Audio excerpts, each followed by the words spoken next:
Sa ngalan ng Ama, ng Anak, ng Espiritu Santo. Amen. Ang pagpapala ng ating Panginoon Kristo, ang pag-ibig ng Diyos Ama, at ang pag-isa ng Espiritu Santo, naway sa inyong lahat. At sumaiyo rin.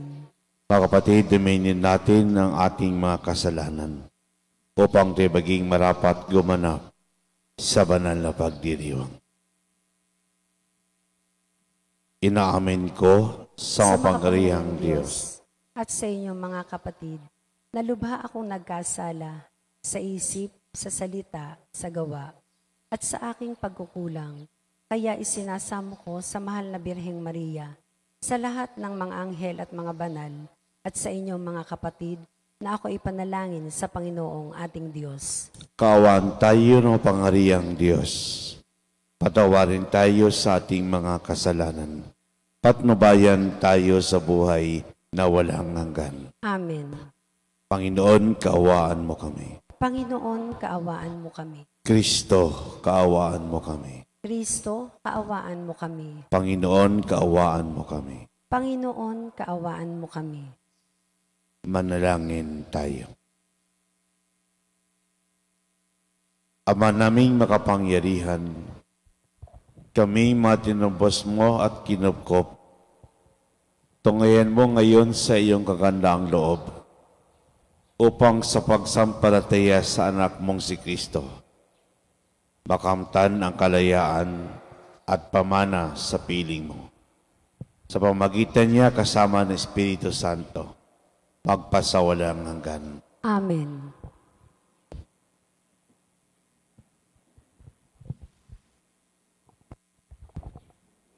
Pagbasa mula sa unang sulat ni Apostol San Pablo sa mga taga-Korinto. Mga kapatid, kuminsan, ang isa sa inyo ay may reklamo laban sa kanyang kapatid. Magsasakdal ba siya sa mga hukom na pagano? Sa halip na ipaubaya sa mga hinirang ng Diyos ang pag-aayos ng usapin nila? Hindi ba ninyo alam na ang mga hinirang ng Diyos ang hahatol sa sanlibutan?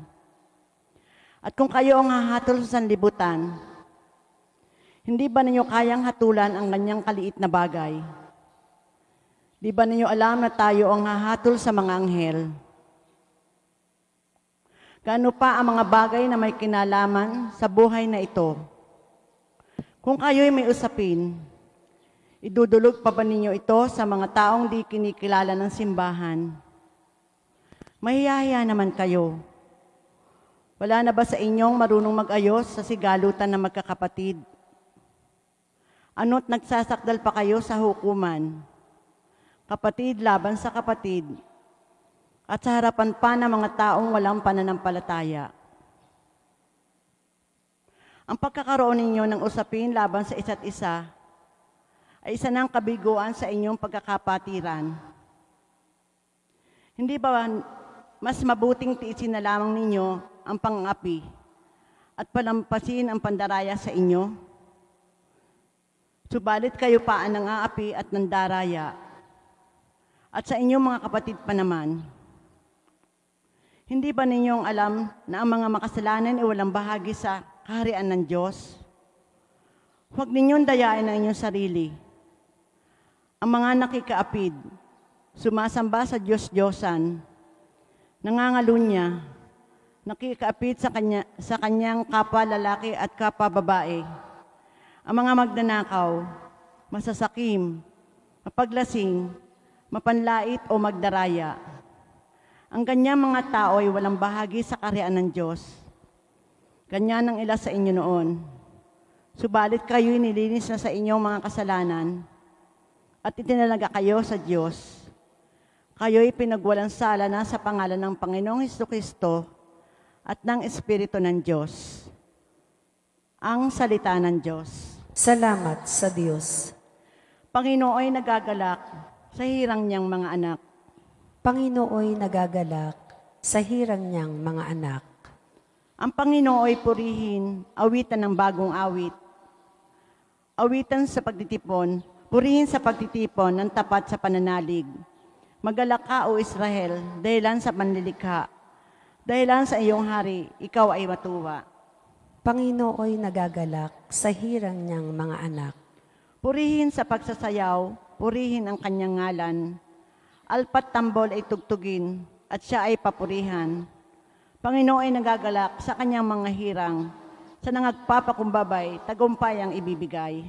Panginooy nagagalak sa hirang niyang mga anak. Sa tanggampoy natamo, magalak ang mga hirang. Sa kanilang pagpipista ay magsaya't mag-awitan. Sa pagpuri sa Panginoon ay bayang magsigawan. Ang tatanggap ng tagumpay ay ang kanyang mga hirang. Panginooy nagagalak sa hirang niyang mga anak.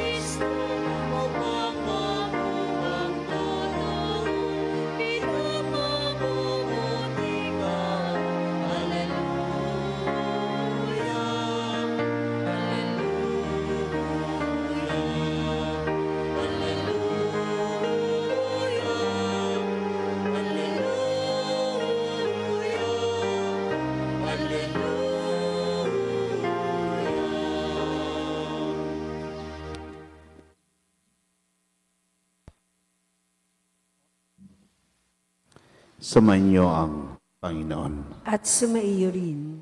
Ang mabuting balita ng Panginoon ayon kay San Lucas. Papuri sa iyo, Panginoon.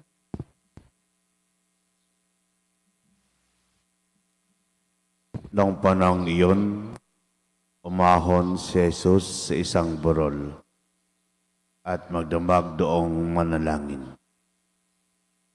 Kinaumagahan, tinawag niya ang kanyang maalagad at pumili siya ng 12 sa kanila na tinawag niyang mga apostol. Si Simon na pinangalanan niyang Pedro at si Andres ng kanyang kapatid, sina Santiago, Juan, Felipe, Bartolome, Mateo, Tomas at Santiago na anak ni Alfeo. Si Simon na makabayan, si Judas na anak ni Santiago, at si Judas Iscariote na naging taksil. Bumaba si Jesus kasama sila at tumayo sa isang lugar, patag na lugar. Daroon ang marami sa kanya maalagad at ang napakaraming tao buhat sa Judea at Jerusalem at sa mga bayan ng baybaying dagat ng Tiro at Sidon. Pumaroon sila upang makinig sa kanya at mapagaling sa kanilang mga karamdaman.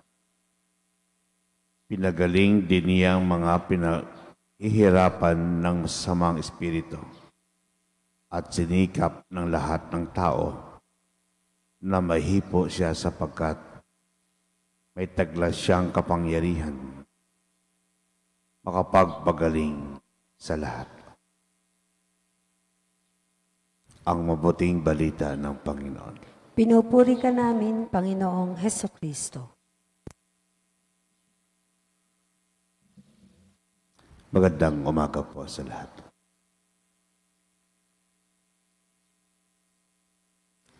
"24 years na po akong pari. At hanggang ngayon, ako'y sumasang-ayon sa pagtawag ng Diyos bilang kanyang alagad. Wala man po sa akin ang lahat. Sabalit na makita ko at naranasan ko na mayroong Diyos. Ang lahat na ito ay nagkaroon ng kahulugan. Siya lamang po ang dahilan kung bakit araw-araw ako'y tumutugon at naging malakas sa kanyang pagtawag. Gaya po ng 12 apostoles na tinawag ni Jesus. Naranasan ko din po yung takot. Andiyan yung panghina ng loob. Sabalit lahat lang ito ay nabago sa tuwing nakikita ko at naranasan ko ang kabutihan ng Diyos. Ito po ang kagandahan, ang hiwaga ng pagtawag ng Diyos.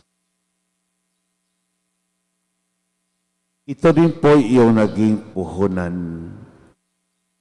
ng 12 apostoles na tinawag ng Diyos.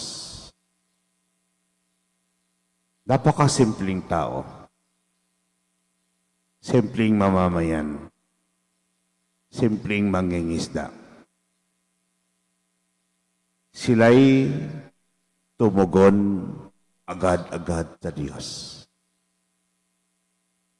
When Christ called them for a certain mission, they left everything, denied themselves, and followed Jesus. Sila yung mga taong hindi kilala sa lipunan. Sila yung mga taong hindi sikat. Sila yung mga taong walang ipagmayabang sa sarili. At sila yung mga taong walang kwenta sa mata ng lipunan. Sabalit na makita sila ni Jesus, alam niyo po, sila'y tinawag agad. Dahil nakita ni Jesus ang kasimplihan ng kanilang kalooban. At kapag simple po ang kalooban ng bawat isa, ito po'y bukas lagi. At ang pagiging bukas, bunga ng kanilang pananalig at pananampalataya sa Diyos. Nakita ng Diyos yung kakayanang magbahagi ng kariyan ng Diyos. Ito pong 2 apostoles ng ating Panginoon. Iba't iba po yung kanilang personalidad.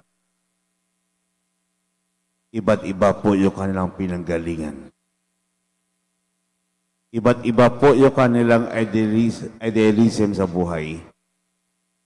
At iba-iba po yung kanilang attitude sa buhay. But they are bound by the common desire of following Jesus. Magkaiba man, sabalit naging isa. Dahil iisa lang ang kanilang hangarin sa buhay. Ang sumunod sa ating Diyos. They choose to be with Jesus and work with one another to make that mission complete. Kaya po, kahanga po yung kanilang bukasyon. Kahanga po yung kanilang pagtugon sa Diyos. According to Oliver Wendell Holmes, every calling is great when greatly pursued. Vocation is great because the caller is always God. Vocation is great because the mission is salvific.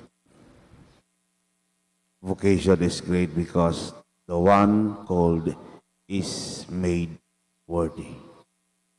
At ito po ang ating Diyos. May kanya-kanya tayong kwento kung paano tayo tinawag ng Diyos. Ang iba sa atin tinawag sa buhay pag-asawa. Ang iba sa atin tinawag sa pagiging single. Iba po tinawag sa buhay paglilingkod. But they have one thing in common. They are bound by the common desire of following the Lord. Magkaiba man, sabalit isa lang po yung sigurado. God sees the heart and He can always anticipate the potential of His apostles. It's on every one of us. God sees the capacity of the one being called. Pag tayo'y tinawag ng Diyos, the best. Dahil ito'y galing sa Kanya.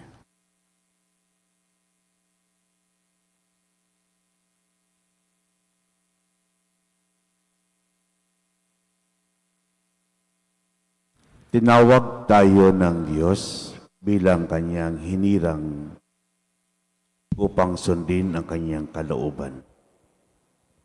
Manalangin tayo na may pananalig sa Diyos na nagnanais ng Kanyang bayan ay mamagitan para sa sandaigdigan ang ating pong itutugon.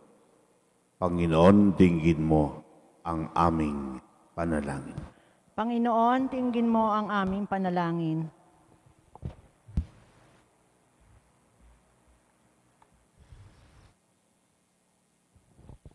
Ang simbahan, sa pamamagitan ng Santo Papa at ng mga obispo, naway umakay sa atin sa kaganapan ng buhay Kristiyano. Manalangin tayo sa Panginoon. Panginoon, dinggin mo ang aming panalangin. Ang mga mambabatas, naway gabayan ang ating bayan para sa kasiguruhan ng kinabukasan at kaunlaran ng ating bayan. Manalangin tayo sa Panginoon. Panginoon, dinggin mo ang aming panalangin. Tayo naway magsumikap at maging tapat sa ating bukasyon na itinakda ng Diyos para gampanan natin. Manalangin tayo sa Panginoon. Panginoon, dinggin mo ang aming panalangin. Ang mga matatanda, may sakit at nalulumbay, naway matagpuan ang presensya ng Diyos sa kanilang mga pagsubok at paghihirap. Manalangin tayo sa Panginoon. Panginoon, dinggin mo ang aming panalangin. Ang mga yumao, naway mamahinga sa kapayapaan ng kaharian ng Diyos. Manalangin tayo sa Panginoon. Panginoon, dinggin mo ang aming panalangin.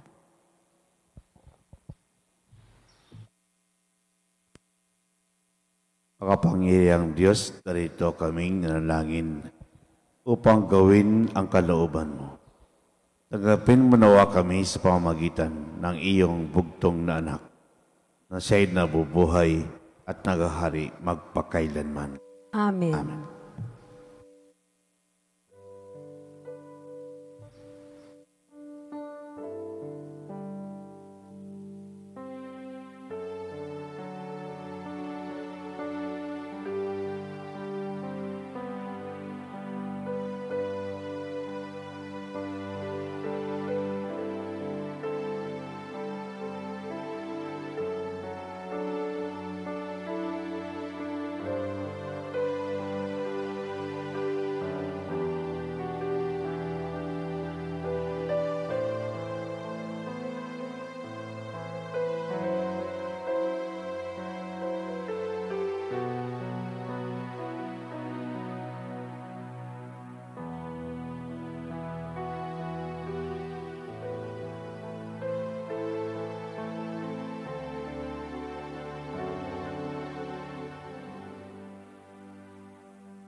Maraming kapatid, upang pagain natin kalugdan ng Diyos amang makapangyarihan. Tanggapin nawa ng Panginoon itong paghahain sa iyong mga kamay, sa kapurihan niya at karangalan sa ating kapakinabangan at sa buong sambayanan niyang banal. Ama naming lumikha, ikaw gumawa ng wagas na katapatan at kaganapan. Ipagkaloob ang iyong kadakilaan ay aming handugan, na iyong minarapat na aming maialay. At naway magkaisa kami sa pakikinabang, sa banal na pag-aing ngayon ipinagdiriwang. Sa pamagitan ni Jesucristo kasama ng Espiritu Santo, magpasawalang hanggan. Amen.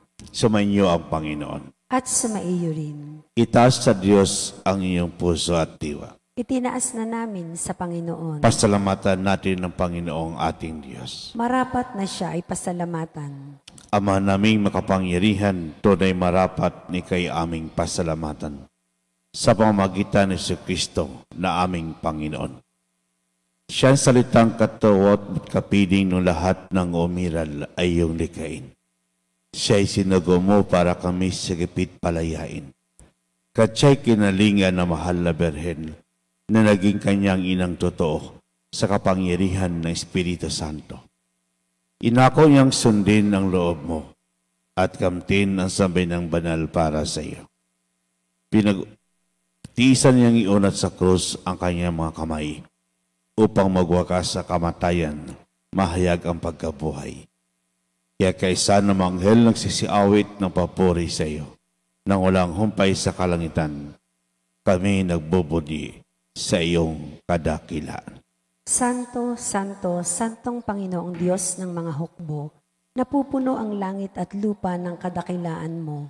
O sana sa kaitaasan, pinagpala ang naparirito sa ngalan ng Panginoon. O sana sa kaitaasan.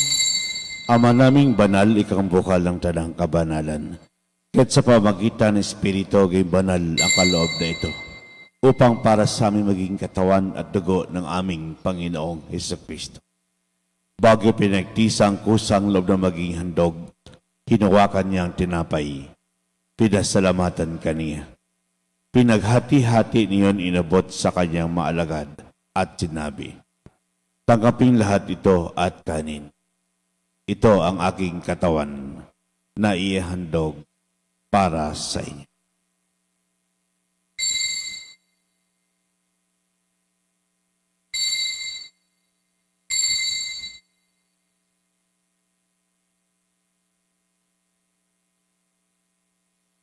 Gaya din naman nung matapos sa hapunan, hinawakan niyang kalis, muli kay pinasalamatan.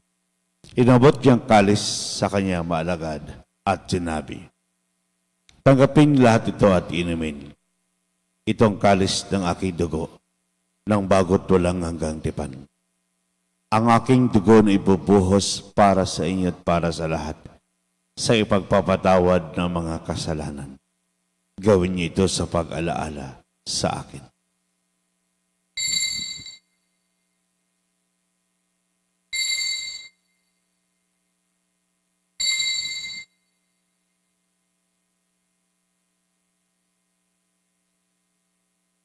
Ipagbunyi po natin ang misteryo ng pananampalataya. Si Kristo'y namatay, si Kristo'y nabuhay, si Kristo'y babalik sa wakas ng panahon. Ama, ginagawa namin ngayon pag-alala sa pagkamatay at muling pagkabuhay ng iyong anak. Kaya't inaalay namin sa iyo ang tinapay nagbibigay buhay at ang kalis ng kakalob ng kaligtasan. Kami nagpapasalamat dahil kami iyong minarapat na tumayo sa harap mo para maglingkod sa iyo. Isinasamo namin kami magsalos-salos sa katawan at dugo ni Kristo ay mabuklod sa pagkakaisa sa pamagitan ng Espiritu Santo. Ama, lingapin mo si Bahang laganap sa buong daigdig. Puspusin mo kami sa pag-ibig kaysa ni Francisco na Papa, ni Gilbert naming Obispo at ng Tanang Kaparian. Alalahalin po rin kapatid naming naimline na may pag-asang sila'y muling mapupuhay. Gayon din lahat ng mga pumanaw. Kawaan mo sila at patuloyin sa iyong kaliwanagan. Kawaan mo pagdapating kami lahat makasama sa buhay na walang wakas. Kaysa na Birheng Maria, Ina ng Diyos. Kaysa na mga apostol at lahat ng mga banal na namuhay dito sa daigdig ng kalugod-lugod sa iyo. Ipagdiwang nawa namin ang pagpupuri sa ikararangal mo sa pamagitan ng iyong anak na aming Panginoong Hesukristo. Sa pamagitan ni Kristo, kasama niya at sa Kanya, ang lahat ng parangal at papuri sa iyo, Diyos Ama makapangyarihan, kasama ng Espiritu Santo, magpasawalang hanggan.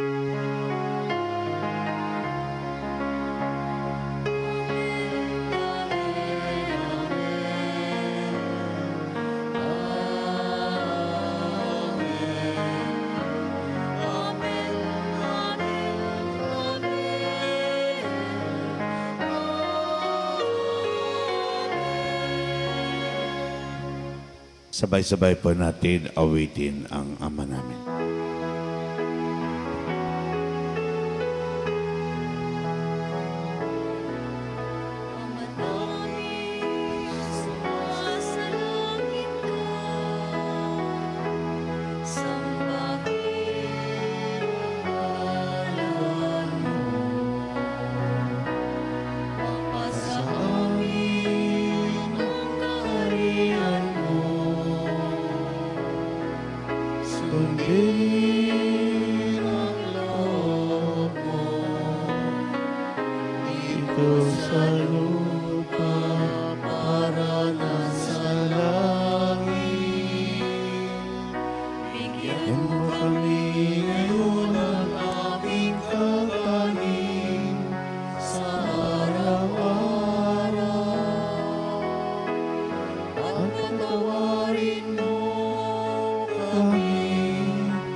Iniling namin kami adya sa lahat ng masama pagkalooban ng kapayapaan na araw-araw.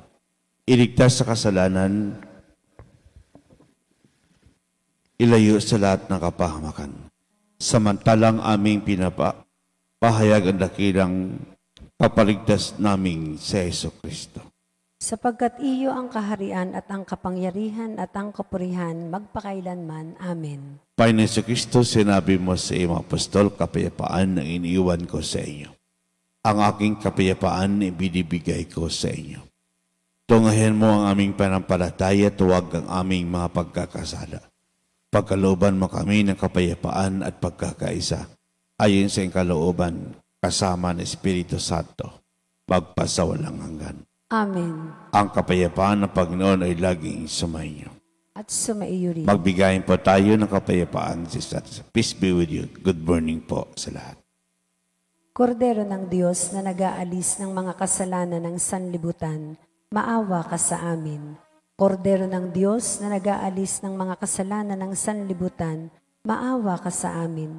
Kordero ng Diyos na nag-aalis ng mga kasalanan ng sanlibutan, ipagkaloob mo sa amin ang kapayapaan.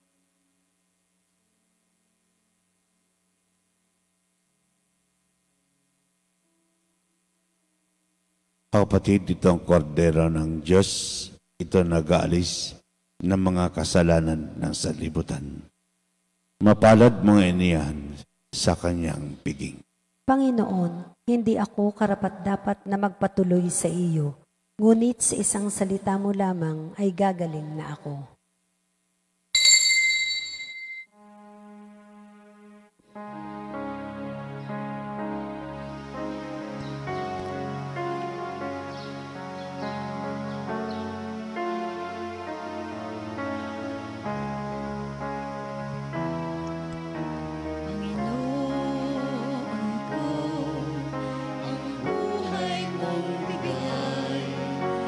Minsan lang nagdaraan.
Manalangin tayo.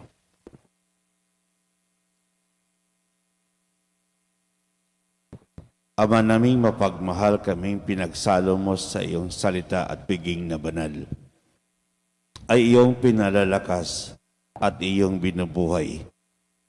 Pagindapatin mo kami makapaginabang sa buhay na iyong anak, na para sa aming sarili niya ang alay, bilang aming tapamamagitan kasama ng Espiritu Santo, magpasawalang hanggan. Amen. Sumainyo ang Panginoon. At sumaiyo rin. Pagpalain kayo na mapangyarihang Diyos, ang Ama, Anak at Espiritu Santo. Amen. Pumaikay taglay ang kapayapaan upang ang Panginoon ay mahalin at paglingkuran. Salamat sa Diyos.